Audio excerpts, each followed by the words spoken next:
How are you feeling about this group at this point of the offseason? Well, I tell you, it's this year has been about how can we refill spots, and I think probably everybody in this conference is going to say the same thing. We have new quarterbacks, new receivers, new defensive secondary people. We're trying to find new players in spots and key roles actually. So the whole idea for spring and into the summer has been how can we fill those spots of those kids that have graduated. So that's kind of been our goal and our task all spring summer.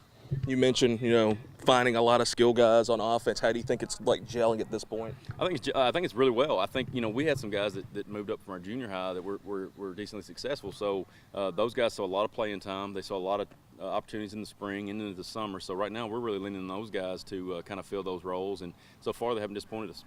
How are you feeling about the defense at this point? I think our offense and defensive lines are the two parts of our and I've said this probably the last 2 years, that have been really our strength. So we're leaning on those guys again. So, when you talk about defense, our defensive line is the thing that we're going to lean on. We're having to find 2 new linebackers on the inside, and all the secondaries is pretty new except for one. So we're really trying on our back end to fill real big key spots.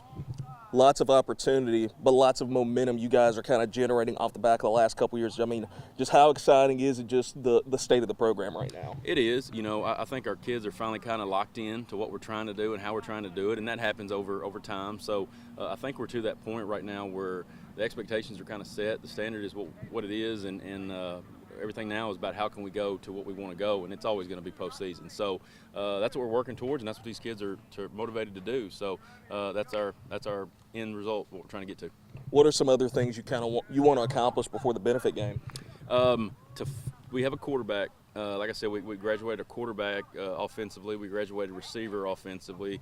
Those 2 roles were big for us last year. If you look at the stat line, man, those kids had a lot of percentage of our offense, and then including losing Calvin as a running back last year. So filling those 3 spots are huge for you offensively. So trying to fill those this spring and summer has been kind of the biggest thing. Like, how do we have a quarterback that we trust and do things back there? We've got a good battle right now going with Leighton Byler, a junior, and our sophomore Elijah Hammond coming up from junior high. So we've got 2 kids that we think we can play that position. We just got to find – that's the biggest find we have to have before our spring game.